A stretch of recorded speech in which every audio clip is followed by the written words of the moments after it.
The broadcast is now starting. All attendees are in listen-only mode. Good afternoon, everybody. This is Dylan Maben and Sean McCarthy here at Geopath for today's out-of-home office hours.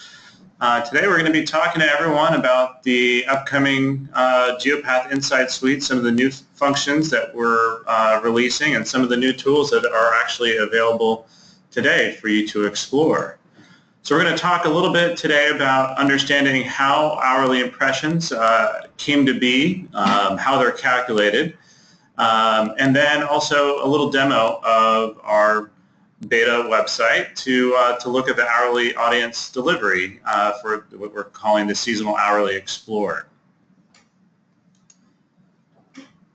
So real quick, I just wanted to go over understanding hourly impressions. Really, we want to make sure that everyone is familiar with what it is that we are speaking about when we talk about impressions.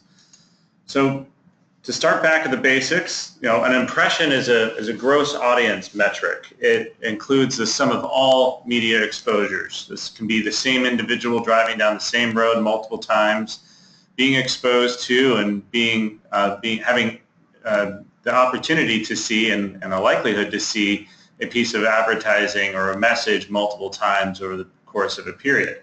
This is not a unique number of people seeing the ads. That would be reach. So reach, very different from impressions. Gross impressions is just the total audience weight. And this is an important metric because it can be combined across other media channels, locations, as long as you're talking about the same period of time and also the same universe. Now specifically in out-of-home, and this is unique to out-of-home impressions reflect a seen metric. It's not an opportunity to see metric, it's a likelihood to see metric. And so what Geopath reports as audience for every location that we audit is the total number of people having a likelihood to see a particular piece of advertising. So when we get into hourly impressions, we need to understand what it is that this is going to do for us. Why did we do this in the first place? Well, understanding hourly patterns is very important because it helps us understand throughout the year what the peak season or the seasonal variations are for a particular location, if any. Not every single location is going to have a significant amount of fluctuation. And then also for a particular piece of inventory, you might have a prime time. Now, most locations are going to be reflective of the general patterns in the marketplace, but some locations that are on, say, for example, commuting routes are going to have a very unique pattern that are reflective of the travel going into and out of a city. For example, you may see a significant influx of audience in the morning versus the evening for people going to work, and likely the exact opposite for the traffic going in the opposite direction. And so what you can do with this, you can break this down by month, by day of week, and by hour, and able to understand the audience delivery patterns for every single piece of inventory in our database today. Now, just as a note, and I'm sure you've heard us mention this before, this is a beta tool. This is intended for research purposes and not for commercial use. But please, tinker around with it, see what you'll learn, and give us a call and reach out to us if you have any questions. So I'm going to go over an example real quick. This is for an urban panel in Chicago. This is a location at Grand Avenue and State Street. And we're going to look at the weekly impressions first. And you can see it broken out throughout the year. Now, as I was saying, this location has slight variations throughout the year, but it's relatively flat. Some months are a little bit higher than average, some are a little bit lower than average, but all in all, pretty consistent. Now, when you start breaking it down even further, you can look at the daily impressions, how the audience is broken out by different days of the week, Sunday being the lowest, Friday being fairly busy, and Saturday as well. Chicago is one of those locations where you do get a fair amount of tourism and business travel, so people out in that area trying to see what's there to be seen. We can also break this audience down by hour, both for vehicular and for pedestrian audiences. So you're seeing a fair amount of activity first thing in the morning, and this activity sort of stretching out throughout the afternoon and evening hours as people are starting to go home, go out for drinks and dinner with friends, go shopping, etc. You see that sort of taper out throughout the day. So this is a pattern that's unique to this one location, but every single location is going to have its own sort of pattern and footprint of audience delivery. We can look at a couple other examples here. This is the East Village here in New York City. A little bit of a nightlife area, but you're also going to see the AM and PM commuting patterns as people are moving around the neighborhood. Very different from a primarily business only. This is Federal Center. This is in Washington, D.C. A lot of government employees, early risers, and then the activity dropping off significantly throughout the afternoon and into the evening hours. Not a whole lot of nightlife going on in Federal Center. Comparing that to the Las Vegas Strip, you see quite a bit of activity in the late evening and also early in the morning, about 2 o'clock. We thought this was kind of neat, seeing a little blip of people getting out of the restaurants and bars late at night, going back to their hotels and casinos for more fun. Very different also in an area like the Lincoln Tunnel. This is one of the major thoroughfares going in and out of New York City. Massive peaks of audience in the morning and evening commute as people are going throughout this lovely tunnel into New York City. So this information is very important because knowing this audience delivery pattern can help you understand what type of audience is likely going to be exposed to these locations, because you may want to make decisions on what type of messages or what type of products go on what locations. For example, the Federal Center unit, very exciting if you're trying to deliver a lunch menu, being that the majority of audience is delivered before noon. So you have a higher likelihood of influencing that decision when lunchtime comes around 12 o'clock, 1 o'clock. Whereas in the Lincoln Tunnel, you might be able to switch, for example, on a digital screen for maybe a lunch menu in the morning and a dinner menu in the evening, or even a message to tune into television or something in the evening hours. And sort of that dynamic messaging changes is going to be exciting for a lot of folks in the digital world. And this also has huge implications for the digital landscape, being that we'll be able to break down the audience delivery to the number of impressions per play. And this is absolutely imperative for digital advertising to get into transactional systems, because you need to know for every ad play how many individuals were exposed to that piece of advertising. And as you can see here, this is a unique pattern. This is an extreme case. This is from the Dan Ryan Expressway in Chicago.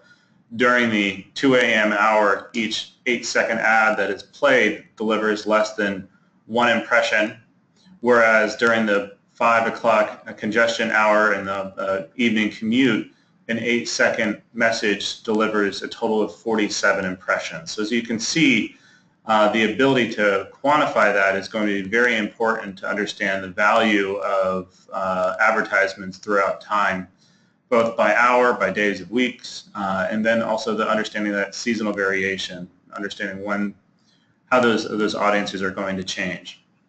Now today, the audiences are just bulk audience. We're just looking at audience patterns. Coming out later this year, what we'll be able to look at is where those individuals are coming from. So the key takeaway today, though, is to understand that each location is going to have its own unique profile. They have its own unique characteristics on how it delivers those audience throughout the day. And we can start using this to be able to make more informed decisions, be it what type of message or what copy to put up on the units to maximize the impact on the campaign. And then also understanding the number of impressions per play is going to have the benefit of facilitating digital out-of-home and these transactional marketplaces. And that's pretty much it. We're going to move on to a little demo, and so I'm going to pass the presentation over to Sean McCarthy. Thanks, Dylan.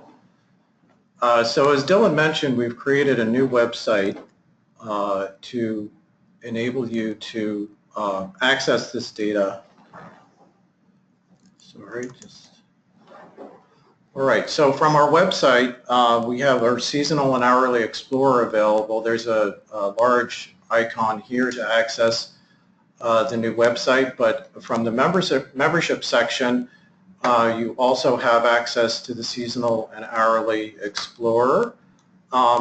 There are also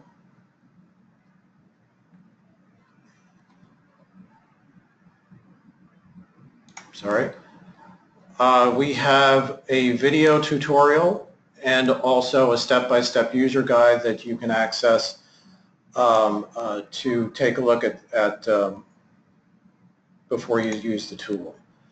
So I'm already logged into the website, but any member with a ADS username and password can access this site. The first selection is market.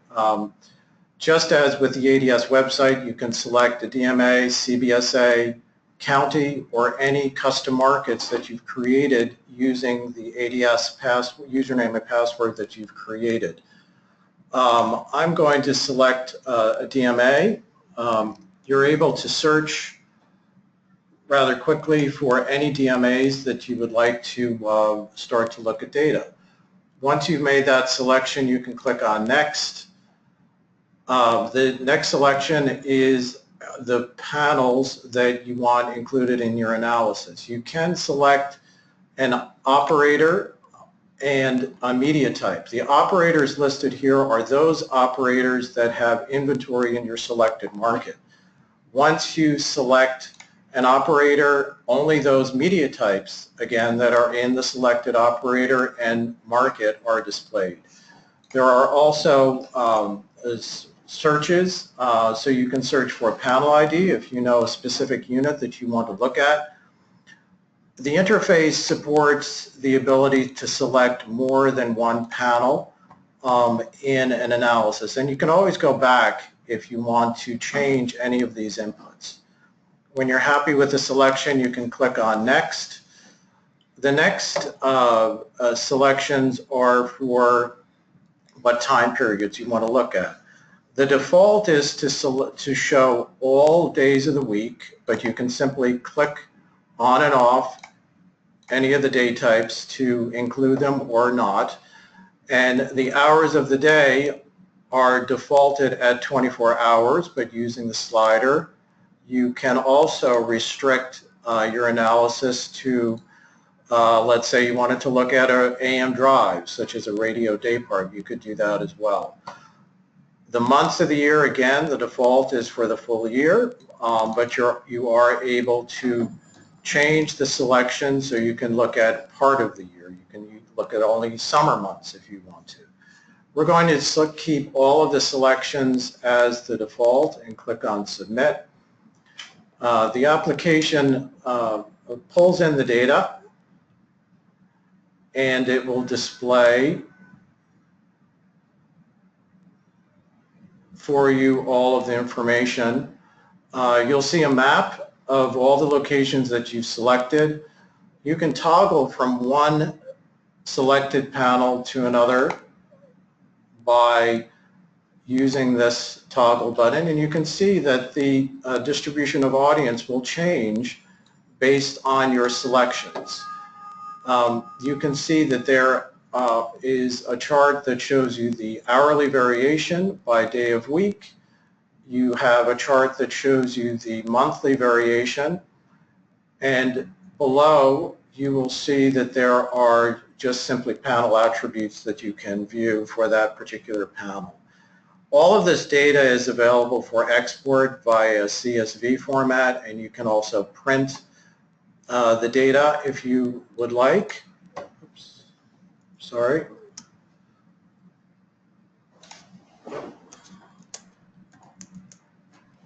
Sorry about that.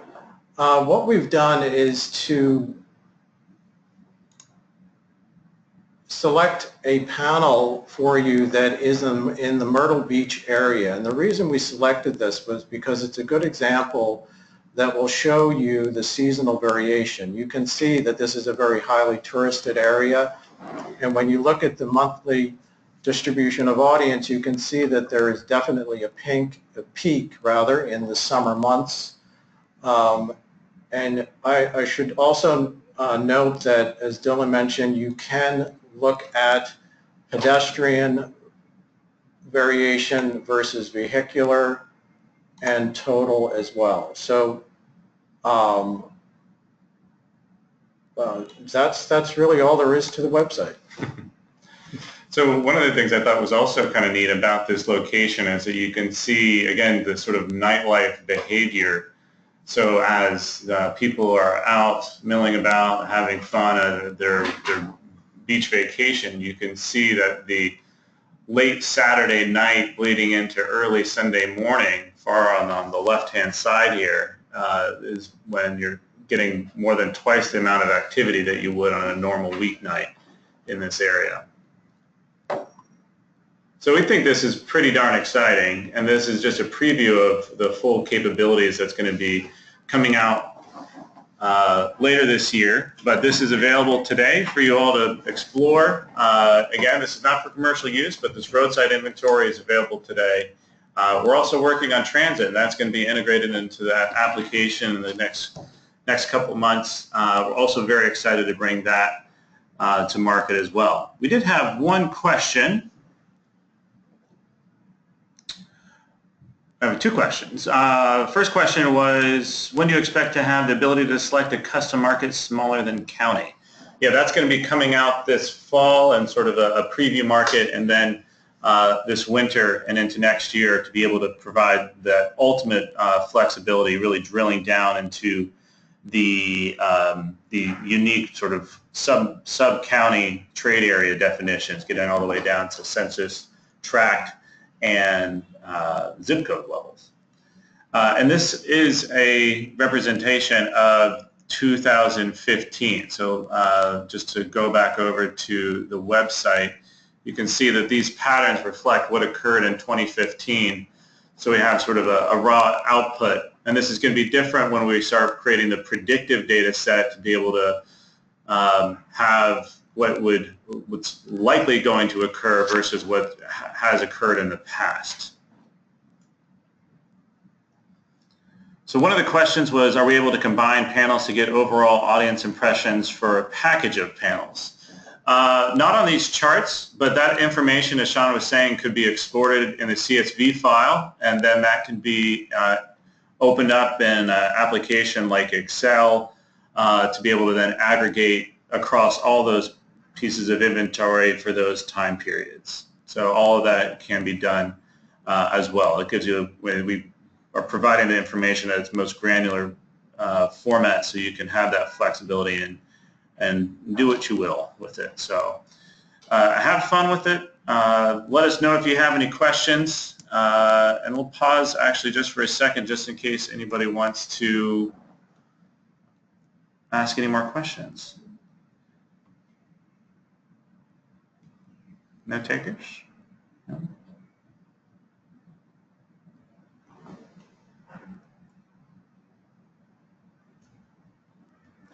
One of the questions was trying to understand whether or not the audience impressions can be expressed as a percentage of reach of that audience.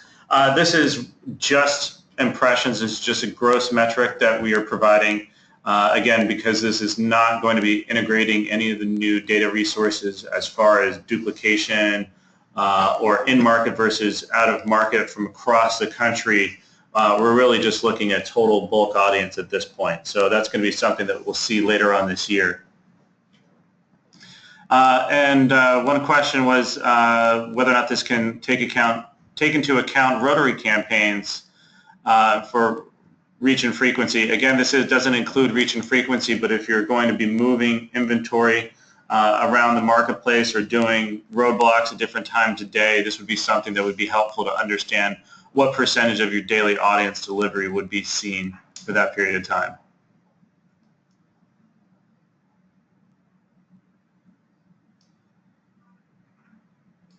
So we're hoping that everybody's going to be digging into this, figuring out what the applications are going to be. And we're we're going to be providing this. The media companies and agencies both have access to this. Again, as Sean said, anyone with an ADS login and password can have access to this. So reach out to us if you don't have that. Our support line is geekout@geopath.org. And then one last question is as far as the data sources of the hourly impressions. So there's a couple of things coming into this. We use a couple different resources. We have some hourly patterns that we've observed from traffic count sensors throughout the country. We've also been looking at speed data to have an indication of the type of patterns that are on different types of roadways.